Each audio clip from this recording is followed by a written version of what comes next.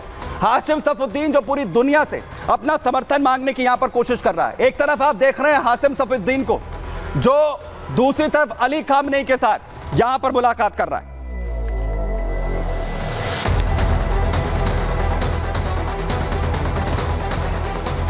तो खामनेई के साथ उसकी मुलाकात इस वक्त यहां पर चल रही है। जहां वो मुलाकात करता है, यानी मैसेज देने की कोशिश यहां पर होती है कि पूरी दुनिया इस वक्त खड़ी है हाशिम सफुद्दीन के साथ। कौन कौन साथ यहां पर खड़ा हुआ है वो मैं आपको बताता हूं। देखिए, तुर्की की बात करिए, ईरान की बात करिए, इराक की बात कीजिए, जॉर्डन, मिस्र, सीरिया और तुर्की, ये वो तमाम देश हैं जो इस वक्त हाशिम के साथ खड़े होने का दावा कर रहे हैं। अलग अलग तरीके से इराक से लेकर ईरान तक मैसेज भेजने की कोशिश यहां पर हो रही है, बताने की कोशिश जो है वो यहां पर हो रही है कि आखिर कौन कौन जो है वो लगातार इस वक्त समर्थन अपना यहां पर दे रहा है। लेकिन सबसे बड़ी बात यह कि आखिर क्या हिजबुल्लाह और क्या हाशिम अब इजराइल को जो निस्तेनाबूद करने की कोशिश कर रहा है, जिसका सपना इससे पहले नसरुल्लाह ने देखा था, वो उसे पूरा कर पाएगा। इसीलिए लगता नहीं है कि यह संग्राम थम पाएगा। फिलहाल